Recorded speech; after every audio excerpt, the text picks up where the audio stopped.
My dear friends and my viewers, सबसे पहले तो मैं आज ऐसे टॉपिक पर बात करें जो कि बहुत ही डिफरेंट है, बहुत ही हमारे लिए बहुत ही स्पेशल है एक इंसान के गुनाह के हवाले से। तो जिसका अनुमान है, जिस टॉपिक पर आज हम बात करेंगे वो है गुनाह की कुर्बानी क्या है, what the sin of sacrifice. जिसको मैंने इनवाइट किया है, मैं उसके तारीफ़ मैं करवा दूं कि वो बहुत ही इम्पोर्टेंट पर्सनैलिटी हैं हमारे यहाँ पर। उनका जो 30 साल का एक्सपीरियंस है एज ए पास्टर, वो उन्होंने पेशे के हवाले से वो लॉयर भी हैं, उन्होंने हाई कोर्ट में वो एज ए अपनी प्रैक्टिस कर रहे हैं। इसके अलावा वो काफ़ी जानी पहचानी पर्सनैलिटी हैं कराची में। उनका एक नाम है, हर टॉपिक पर बात करने का उसका एक बहुत ही अच्छा लबो लहजा है, हर टॉपिक पर बात कर सकते हैं। और मैं समझता हूँ कि आज आपको बहुत ही अच्छी नॉलेज मिलेगी, बिब्लिकल भी और वैसे भी नॉलेज आपको बहुत मिलेगी। और मैं उनको वेलकम कहता हूँ, पास्टर ज़ियाद साहब। Thank you.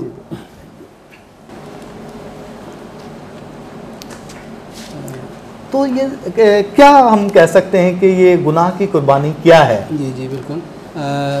ये जो सिन ऑफरिंग इसे कहते हैं, तो ये बाइबल मुक़द्दस में मूसा की शरीयत में खुदा ने गुनाह के कफ़ारे के लिए इसको प्रोवाइड किया, ताकि जब इंसान कोई गुनाह करे तो उसके कफ़ारे के लिए जो है वो जानवर जो है ज़िबा किया जाए और उसके खून से उसके जो है वो कफ़ारा हो।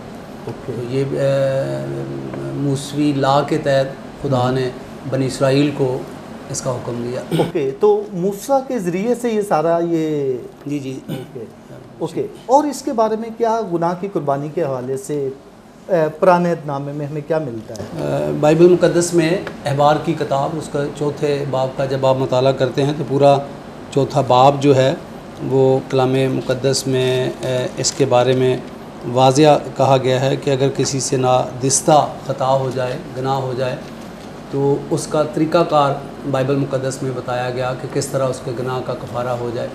तो उसके लिए बाइबल मुक़द्दस में ये था कि जो हाई प्रीस्ट है, जो सरदार कहन है, पहले वो ख़ुद अपने गुनाह का कफ़ारा दे दूसरों के गुनाह को मुआफ़ कराने के लिए, और उसके लिए वो एक जवान बैल यानी बछड़ा जिसे कहते हैं वो ले और उसको ज़िबा करे और उसका खून लेकर जो है वो पाक तरीन मकान के ऊपर 7 बार छिड़के, और फिर उसका कुछ खून लेकर जो है वो सोख्ती कुर्बानी के मज़बा पर लगाए, और कुछ जो है वो खुशबूदार बखूर दान कुर्बानी के ऊपर, और कुछ जो है वो उसके पाए पर जो सोख्ती कुर्बानी का पाया है उस पर अंडेल दे। और फिर जो उसका गोश्त और दीगर चीज़ें हैं उसको बाहर जहाँ राख है वहाँ उसको वो जला दे। तो इस तरह उस जो काहिन का गुनाह है उसका कफ़ारा हो जाएगा। और अगर कोई सरदार जमात में से जो पूरी जमात जो है वो गुनाह करती है, तो उसके लिए भी सेम यही तरीका है, वो भी बछड़ा ले और जो सरदार काहिन है वो उसको ज़िबा करे और वो उस बछड़े पे हाथ रखें सारे बुज़ुर्ग। अच्छा। और अपने गुनाह उस पर अंडेल दे जमात के, तो फिर वो सेम इसी तरह उसको भी वो कुर्बानी उसकी करे। अच्छा, गुनाह की कुर्बानी इस तरीके से पुराने नामे में होती थी। और फिर उसके बाद आगे अगर कोई प्राइवेट तौर पर इंडिविजुअल कोई शख्स है तो वो फीमेल गोट जो है वो उसके लिए थी कि वो उसको काहिन के पास ले जाए, वो उसके ऊपर हाथ रखे और वो उसको ज़िबा करे और उसका खून लेकर जो है वो मज़बा के सींग को लगाए और उसकी चर्बी जो है उसको वो जला दे, और इस तरह उसके गुनाह का कफ़ारा हो। तो ये तरीक़ाकार था मुख्तलिफ़ कैटेगरीज़ में। अच्छा, एक गुनाह पुराने नामे में बहुत सारे गुनाहों के बारे में था कि फ़लाने के सोखनी कुर्बानी का और ये और बहुत सारी है। जी, जी। तो ये इंसान के गुनाह के लिए, ये कुफारे के लिए, उसके सेक्रीफाइस के लिए ये था जी जी। कि नए अहदनामे में हम कैसे इसको देखते हैं। नए अहदनामे से जाने से पहले मैं चाहूँगा कि हम पुराने अहदनामा के जो यौम कफ़ारा है और फिर मसीह यसू के कफ़ारे को हम उसका साथ मिलाएं। तो जो ये बड़ी अहम बात है ख़ास तौर पर मसीहों के लिए कि जो यौम कफ़ारा था उस दिन सरदार काहिन जो था वो 4 कुर्बानी करता था। एक अपने लिए, अपने गुनाहों के लिए, ये मस्त था खुदा के हुजूर जाने के लिए, वही तरीका जो मैंने पहले बताया। फिर एक मेंढा जो है वो सोख्तनी कुर्बानी के लिए देता था और 2 गोट जो 2 बकरे जो है वो लेता था। एक को ज़िबा करके उसका खून जो है वो पाक तरीन मकान पे छिड़कता था और एक को उस पर गनाह अपने ट्रांसफ़र करके लाकर उसको बियाबा में छोड़ दिया जाता था। तो ये अलामत थी पुराने अहदनामा में कि जब जिसको ज़िबा करके उसका खून लगाया जाता था, इससे गनाहों, कौम के गनाहों की माफ़ी, और जिसे छोड़ दिया जाता था ये सिन रिमूवल था, यानी गनाह मिटाने का अमल था। अच्छा। गनाहों की माफ़ी और गनाह को मिटाने का अमल, यानी गनाह जितने दूर कर दी। अच्छा, जो पहले थे वो ख़त्म हो गए, रिमूव कर दिए। अच्छा, रिमूव कर तो सेम इसी तरह नए अहदनामा में यीशु मसीह ने ये उन 2 गोट की तरह काम किया। पहले कि उसने अपना खून बहाया, और चूँकि अभी वक्त इतना नहीं है तो मैं बता सकता हूँ कि 7 मरतबा यीशु मसीह का खून बहा गया, ज़मीन से लेके आखिरी बाला मारने तक, पॉइंट टू पॉइंट 7 दफ़ा, क्योंकि सरदार कहन जो 7 मरतबा अपनी उंगली पर वो खून लगाकर सरपोश पर पर्दे के आगे छिड़कता था। तो यीशु मसीह ने अपना खून बहा दिया। और दूसरा जो था वो उसे छोड़ दिया गया जब सलीब पर उसने कहा है मेरे खुदा अलोही लोही लमा शबक्तनी, तूने मुझे क्यों छोड़ दिया। तो उसकी रीज़न यही थी कि यीशु मसीह ने हमारे गुनाह अपने ऊपर लिए हुए थे और खुदा की हजूरी गुनाह के साथ रह नहीं सकती है। तो गोया यीशु मसीह हमारे गुनाहों की सज़ा पा रहे थे, लिहाजा खुदा की हजूरी जब पीछे हटी तो यीशु मसीह चला उठे कि अलोही लोही लमा शबक्तनी, ए मेरे खुदा तूने मुझे क्यों छोड़ दिया। यानी यीशु मसीह ने जो अपने खून से हमें गुनाहों की माफ़ी भी दी और फिर अपनी कुर्बानी से उसने हमारे गुनाहों को हमेशा के लिए मिटा दिया। तो ये बहुत बड़ी ब्लेसिंग है हम मसीहों के लिए कि खुदा उनके खून से हम धुल गए। ना सिर्फ मसीहों के लिए बल्कि बाइबल कहती है होल वर्ल्ड के लिए, और इब्रानियों का मुसन्नफ कहता है, उसका 10 बाब कहता है कि जब बकरों और बछड़ों और बैलों का खून इंसान को कंप्लीट और मुकम्मल पाक करने में नाकाम रहा तो खुदा ने अपने कलमे खुदा में यीशु मसीह को इस दुनिया में भेजा जो हमारे गुनाहों के लिए सलीब पर चढ़कर मर गया, दफन हुआ और फिर जी उठा। और अब उस पर ईमान लाने के वसीला से हमें गुनाहों की माफ़ी भी मिलती है और हमारे गुनाह जो है हमसे हमेशा के लिए दूर कर दिए गए हैं, और यही मसीहत।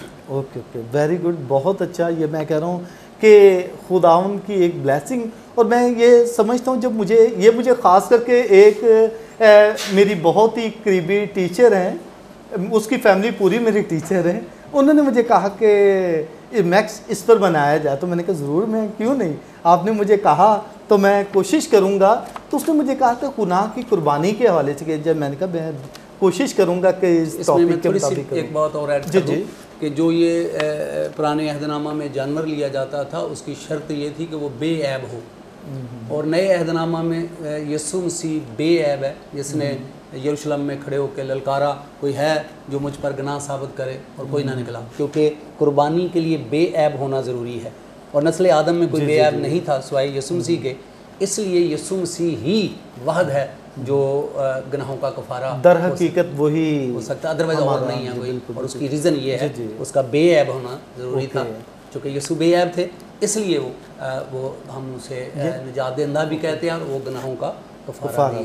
यानी कि गुनाह की कुर्बानी जो है वो खुदावन ने तमाम दुनिया के लिए बनी हुई इंसान के लिए जो भी इस पर ईमान लाए वो हमेशा की ज़िंदगी पाए। जो मुझ पर ईमान लाता है हमेशा की ज़िंदगी पाता है। और मैं समझता हूँ एक्चुअली जो पुराने अहदनामा में कुर्बानियों का सिलसिला था और ये ख़ास तौर पर यौम कफ़ारा और इसके सारे जो वो एक्चुअली यीशु मसीह की के लिए ही ये सारी चीज़ें जो है वो पुराने अहदनामा में हमें नज़र आती हैं, जो यीशु मसीह के आने वाले वक्त के लिए उसको ये तो बहुत अच्छी बात है कि आपने बहुत अच्छे से एक्सप्लेन किया कि गुनाह की कुर्बानी क्या है, पुराने अहदनामे से कैसे शुरू हुई और नए अहदनामे में आके कंप्लीट हो गई। पुराने अहदनामा में बार बार काम करना पड़ता था, उनको हर बार सरदार कहन को वो खुद भी डरता था खुदा की हुजूरी में, अगर सरदार कहन भी ठीक नहीं है तो उसको भी मरने का ख़तरा था, खौफ था एक। लेकिन जब यीशु मसीह ने सलीब पर जान दी, वो पर्दा जो इंतहाई मोटा है वो पर्दा जो है फट नहीं सकता, लेकिन यीशु मसीह ने जब सलीब पर जान दी तो हैकल का वो पर्दा जिसमें सिर्फ सरदार कहन डरता हुआ जाता था वो 2 टुकड़े हो गया।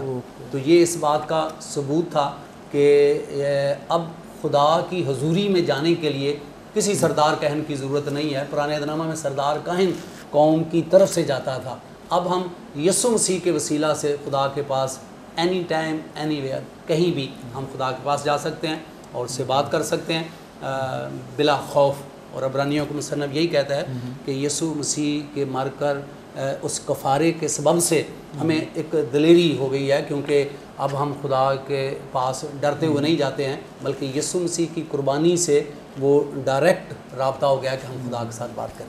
तो ये तमाम दुनिया के लिए गुड न्यूज़ है और बिलखुसूस वो जो यीशु मसीह के फॉलोअर हैं उनके लिए इंतहाई गुड न्यूज़ है कि वो जब चाहें, मैं इसको यूँ कहता हूँ कि खुदा यीशु मसीह की ये खुदा की ये अजीम मोहब्बत है कि उसने अपने बेटे को पूरी दुनिया के लिए कुर्बान कर दिया, और जो लोग उस पर ईमान लाते हैं उनको ना सिर्फ गुनाहों की मुआफ़ी बल्कि हमेशा की ज़िंदगी, बल्कि एक खूबसूरत रिश्ता खुदा ने बना दिया है।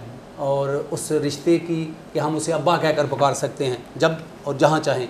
और इसकी सदाकत ये है, क्योंकि अगर किसी रिश्ते की कोई सदाकत ना हो तो वो रिश्ता कोई मायने नहीं रखता। इसकी सदाकत ये है कि जब हम उसे पुकारते हैं तो वो हमारी सुनकर ज़रूरतों में मुहैया करता है, दुखों में तसल्ली देता है और ख़तरात में हमारी जान को बचाता है, जो उस रिश्ते की सदाकत है जो यीशु मसीह ने खुदा बाप के साथ हमारा बनाया। और ये इस कफ़ारे की वजह से बहुत अच्छी बात, बहुत अच्छी नॉलेज, बहुत सारी चीज़ें जो हैं लोगों को नहीं जो पता थी, तो मैं समझता हूँ कि उनको आज गुनाह की कुर्बानी के बारे में पता चला कि ये क्या है। मैं समझता हूँ कि बहुत सारे हमारे लोग हैं जो कलाम को पढ़ते हैं, उनको तो बहुत सारी चीज़ों में पढ़ते तो हैं लेकिन समझ नहीं होती। तो आपने बहुत अच्छा एक्सप्लेन किया, थैंक यू। इसमें सॉरी एक चीज़ आगे ऐड कर दूं कि इसमें ये मोहतात होने की ज़रूरत है कि जब हम यीशु मसीह पर ईमान लाते हैं तो हम यीशु मसीह की रास्तबाजी के वसीला से रास्तबाज ठहराए गए हैं।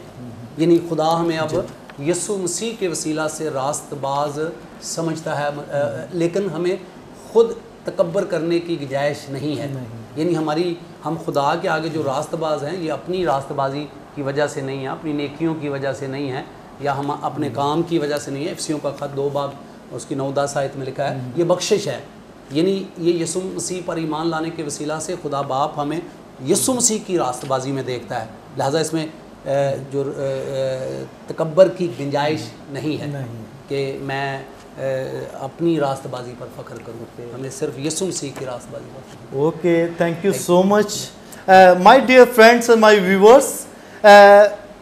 पास्टर रिस्पेक्टेड, बहुत ही मैं इस जितने भी उनकी शुक्रगुजारी करूँ, बहुत बिजी पर्सन है। मैंने उनसे टाइम का जब लिया तो उनके पास टाइम नहीं था, लेकिन फिर भी उन्होंने हमें टाइम दिया। Thank you so much. आपकी मोहब्बत का शुक्रिया। मैं इतना बड़ा आलम नहीं हूँ, लेकिन मैं खुदा यीशु मसीह का एक अदना सा खादम हूँ जो 31 ईयर से मैं इस खिदमत में हूँ। मैं लॉयर ज़रूर हूँ, लेकिन मैं उस तरह प्रोफेशनल काम नहीं करता हूँ। ये मेरा शौक़ है, उसको मैं प्रैक्टिस भी करता हूँ, लेकिन मैं इसके लिए कोई फ़ीस या कोई पैसा नहीं लेता हूँ। ये मेरा शौक़ है, लेकिन मैं टोटली जब से मैं 1990 में इस खिदमत में आया हूँ तो स्टिल मैं इसी में फुल टाइम खिदमत कर रहा हूँ पास्टर, मैं कोई और काम नहीं करता। ये सिर्फ लॉ को सीखना, प्रैक्टिस करना, ये मेरा शौक़ है और मैं उस शौक़ okay, thank you so much. मैं जब सोच भी रहा था कि किस पर्सन को, किस पर्सनालिटी को बुलाया जाए जिस पर बात करें, तो मेरे माइंड में एकदम आप आए और मैंने कहा आपको बुलाएंगे। ओके माय डियर फ्रेंड्स और माय व्यूअर्स, हमारे रिस्पेक्टेड पास्टर बनियामिन ज़ियाद ने बहुत अच्छे तरीके से एक्सप्लेन किया गुनाह की कुर्बानी क्या है, what the sin of sacrifice. तो मैं समझता हूँ कि बहुत सारी चीज़ें हमारे माइंड में नहीं होती जो हमें इससे नॉलेज मिली। तो माय डियर फ्रेंड, इससे बहुत अच्छे तरीके से शेयर करें ताकि दूसरों को भी गुनाह की कुर्बानी के बारे में पता हो, कहाँ से ये शुरू हुआ, कैसे हमारे गुनाह जो है माफ़ किए गए, यीशु मसीह के ज़रिए से सब ख़त्म हुए। अगर हमारा चैनल आपने सब्सक्राइब नहीं किया, सब्सक्राइब करें। अगर कोई न्यू टॉपिक आप चाहते हैं कि आप चाहते हैं कि होना चाहिए, तो हमें ज़रूर कमेंट बॉक्स में बताएं ताकि हम वो कर सकें। Okay my dear, God bless you, thank you so much, thank you so much pastor ji.